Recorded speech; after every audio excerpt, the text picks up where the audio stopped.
Hello दोस्तों, welcome to my YouTube channel. आज मैं आप लोगों के लिए 6 सितंबर में पूछे गए आरआरबी के एग्जामिनेशन में जो पूछा गया क्वेश्चन, उसके जीके एंड जीएस के जो क्वेश्चन आए थे उसके बारे में हम लोग जानेंगे। आइए देखते हैं, हम लोग स्टार्ट करते हैं क्वेश्चन नंबर 1 से। क्वेश्चन नंबर 1 में पूछा गया था आईपीएल का 15वां संस्करण किस वर्ष खेला जाएगा। तो 15वां संस्करण आईपीएल का हो गया है 2022 में। 2022 में खेला गया था, ठीक है। उसके बाद नेक्स्ट क्वेश्चन आता है कि भारत हॉकी टीम के खिलाड़ी पीआर श्रीजेश जिन्होंने ओलंपिक खेला था वे किससे संबंधित हैं। मतलब यहाँ पर नाम दिया गया है इनका पीआर श्रीजेश, इन्होंने ओलंपिक का गेम खेला था। तो किस में खेला था ये? तो ये इन्होंने खेला था गोलकीपर के रूप में। इन्होंने गोलकीपर के रूप में गेम को खेला था। चलिए तो अगला क्वेश्चन देखते हैं। अगला क्वेश्चन है स्थानीय शासन का जनक किसे कहा जाता है। तो लॉर्ड रिपन को कहा जाता है। ये हिस्ट्री का क्वेश्चन है कि स्थानीय स्वशासन का जनक किसे कहा गया है। तो लॉर्ड रिपन को कहा गया है। इसके बाद देखते हैं अगला क्वेश्चन 1989 में किस समिति ने पंचायती राज व्यवस्था की रिपोर्ट सौंप दी थी। तो पी के थुंगन समिति ने।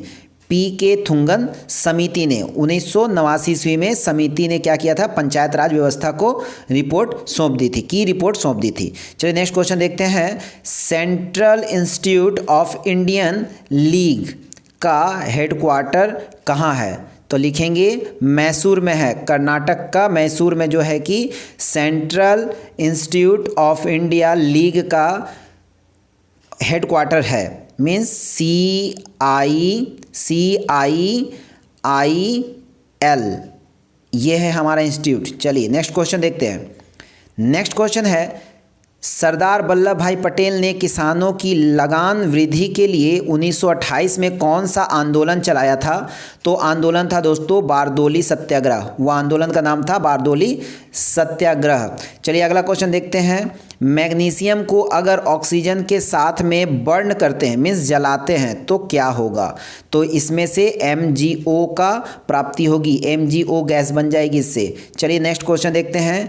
प्लास्टर ऑफ पेरिस का केमिकल नाम क्या है। तो प्लास्टर ऑफ पेरिस का केमिकल नाम क्या है। तो नाम है इसका calcium sulphate hemihydrate. Calcium sulphate hemihydrate इसका नाम है दोस्तों। चलिए नेक्स्ट देखते हैं। 3 रेसिस्टेंस 15 ओम, 10 ओम और 30 ओम को सीरीज में जोड़ा गया तो क्या होगा। मीन्स पहला में ऐसे करके जोड़ लेते हैं। पहला में आइए तो देखते हैं ड्रॉ के माध्यम से। सबसे पहले हम जो जोड़ेंगे यहाँ पर पहला जो होगा ये हम मान लेते हैं 15 ओम का है। दूसरा जो होगा यहाँ 10 ओम का होगा और तीसरा जो होगा इसको मान लेते हैं 30 ओम का है।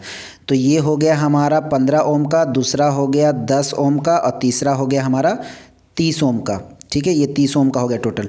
तो ये प्रतिरोध जब बनेगा तो कितने का बनेगा, समतुल्य प्रतिरोध कितना होगा इसका। तो आपको कुछ नहीं करना है, तीनों को आपस में जोड़ देना है। तीनों को आपस में जोड़ देंगे तो कितना आएगा दोस्तों, 55 आएगा। तीनों को जोड़ने के बाद कितना आ जाएगा, 55 आ जाएगा। यही होगा 55 ओम इसका आंसर। चलिए तो देखते हैं अगला क्वेश्चन। अगले क्वेश्चन में देखते हैं क्या पूछा गया है। अगले क्वेश्चन में पूछा गया है कि सोलॉइड के बारे में क्या सही है। उसमें ऑप्शन दिया था, 4 क्वेश्चन ऑप्शन में आया था। तो इसका आंसर सही होगा कि इसके बाहरी बिंदु पर चुंबकीय क्षेत्र कम होता है। ये इसका ऑप्शन में दिया हुआ था, तो ये इसका आंसर राइट आंसर होगा। उसके बाद आते हैं हम लोग AGBR equals to AG plus question mark. तो ये क्वेश्चन मार्क के जगह पे क्या भराएगा, तो इस जगह पे भराएगा दोस्तों BR भराएगा। BR फॉर्मूला का सूत्र है, ये छोटा सा गैस का छोटा सूत्र है BR। चलिए अगला क्वेश्चन देखते हैं। किसी तार की लंबाई को खींचकर 50% बढ़ा दिया जाए और वॉल्यूम सेम रहे तो अब रेसिस्टेंस कितना होगा। तो रेसिस्टेंट जो भी है वो हो जाएगा 3/2 के अनुपात में रेसिस्टेंट के रूप में आंसर बन के सामने आ जाएगा। 3/2 मीन्स 3/2। चलिए तो देखते हैं इसके बाद का अगला question. JNO plus C equals to JN plus CO इस रिएक्शन में क्या गलत है। तो इस रिएक्शन में गलत दिख रहा है, JNO का ऑक्सीडेशन हो रहा है, GNA का ऑक्सीडेशन हो रहा है, तो ये इसमें रॉन्ग है। चलिए देखते हैं अगला क्वेश्चन। अगला क्वेश्चन में बोला है कि मैच द फॉलोइंग। इसमें मैच दिया हुआ था, इसमें डायरेक्ट मैंने आंसर लाया है। तो यहाँ पर नींबू जो है ये क्या कहलाएगा, सिट्रिक एसिड। बिच्छू का डंक क्या कहलाएगा, फॉर्मिक एसिड। टमाटर क्या कहलाएगा, ऑक्सैलिक एसिड। ये सही आंसर है, इसको याद रखेंगे तो मैच किसी प्रकार का भी आएगा तो आप कर सकते हैं। नींबू क्या है, सिट्रिक एसिड। बिच्छू का डंक क्या कहलाएगा, फॉर्मिक एसिड। और टमाटर क्या कहलाएगा, ऑक्सैलिक एसिड। चलिए अगला क्वेश्चन देखते हैं। 42वां संविधान का संशोधन के बाद मौलिक कर्तव्य कितने हुए हैं। 42वां संशोधन जब संशोधन को किया गया है तो उसका बाद जो है मौलिक कर्तव्य कितने हो गए हैं, तो पहले मौलिक थे जो भी अभी आ रहे हैं तो 10 बन के आ रहे हैं। उसके बाद जो 42वां संविधान के बाद जो है कि वो बनकर कितना हो गया, तो 10 हो गया है। चलिए नेक्स्ट क्वेश्चन देखते हैं। एक पौधे का डायग्राम दिया था, ठीक है, डायग्राम दिया था, तो इसमें से किसमें कायिक प्रवर्धन नहीं होता है। तो पौधे का दिया हुआ था जिसमें कायिक प्रवर्धन नहीं होता है, तो वो है दोस्तों आम। आम के पौधे में जो है कायिक प्रवर्धन नहीं होता है। इसके बाद है फ्लोम का डायग्राम देकर पार्ट पूछा था, डायग्राम दे दिया था फ्लोम का और वहाँ से उसका पार्ट का नाम पूछा गया था, तो इसको थोड़ा देख लीजिएगा आप लोग। इसके बाद आते हैं हम लोग नेक्स्ट क्वेश्चन में। 3 resistance R1 2 Om, R2 4 ohm and R3 6 ओम है, तो पैरेलल से में जुड़ा है, तो इनमें से क्या सही है। इसमें क्या होगा, देखिए जो हमारा वोल्टेज होता है, कितना भी करंट पास होगा, अगर 220 का है तो वो 220 ही रहेगा, ठीक है। 3 जगह जोड़ दिए तो यहाँ करंट जो है सेम का सेम पास होता रहेगा। हाँ, करंट अलग अलग जरूर हो सकता है, वोल्टेज इसका सेम रहेगा। 220 वोल्टेज का जो रहेगा, 220 वाट का, 100 वाट का, 220 वोल्ट का जो रहेगा वो सेम रहेगा, सभी में वोल्टेज सेम आएंगे, बट करंट अलग मिलेगा। जैसे कि हम कह सकते हैं कि फर्स्ट में अगर हम बात करते हैं तो अगर यहाँ 220 का आ रहा है तो इसके बाद जो है हो सकता है कि उससे ड्रॉप होके 200 का हो जाए, उसके बाद हो सकता है 180 का हो जाए। तो करंट पासिंग के समय में थोड़ा ड्रॉप हो सकता है, बट जो वोल्टेज होगी 220 वोल्टेज अगर करंट जा रही है 220 वोल्ट की, तो 220 ही जाएगी, उसमें कोई चेंजिंग नहीं होगा। तो इसका राइट आंसर होगा कि वोल्टेज सेम रहेगा बट करंट अलग अलग हो सकती है। अगला क्वेश्चन देखते हैं। क्वेश्चन देखिए, प्रत्येक दिन उत्तल लेंस और अवतल लेंस से पूछा जा रहा है। आज फिर एक बार पूछा है, उत्तल लेंस में अगर वस्तु 24 सेंटीमीटर पर रखी है तो फोकस दूरी 8 सेंटीमीटर है और ऑब्जेक्ट की हाइट 4 सेंटीमीटर है, तो इमेज की हाइट कितनी होगी। तो इमेज की हाइट हो जाएगी 2 - 2 हो जाएगी, इमेज की हाइट जो है वो हो जाएगी -2। चलिए तो अगला क्वेश्चन देखते हैं। अगला क्वेश्चन जो दिया है, रेडियस ऑफ कर्वेचर दिया था, तो पूछा फोकस लेंथ कितना होगा। तो कर्वेचर दिया हुआ है, ठीक है, रेडियस ऑफ द कर्वेचर दिया हुआ है, तो आपको निकालना है कि इस फोकस लेंस क्या होता है। फोकस लेंस का फॉर्मूला होता है focus lens R-2। Focus lens होता है दोस्तों R/2 मीन्स F = R/2। जितना भी रेडियस होगा उसको हम हाफ कर देंगे। अगला क्वेश्चन देखते हैं, मैच द फॉलोइंग क्वेश्चंस। इसमें क्वेश्चन दिया हुआ है मैच करने के लिए, तो RCOOH का होगा कार्बोजाइलिक एसिड। ROOH का फुल फॉर्म, ROOR का होगा एस्टर, R2CO का होगा केटन। ये आपको मैच करने को मिलेगा, तो ये सही मैच किया हुआ है। चलिए तो देखते हैं अगला क्वेश्चन। नदी घाटी परियोजना बांध के बारे में कौन सा फायदेमंद नहीं है। नदी घाटी परियोजना बांध के बारे में कौन सा फायदेमंद नहीं है, तो देख रेख में पैसे की हानि। अगर देखभाल करने के लिए अगर कुछ पैसे बर्बाद किए जा रहे हैं तो वो करना फायदेमंद नहीं होगा।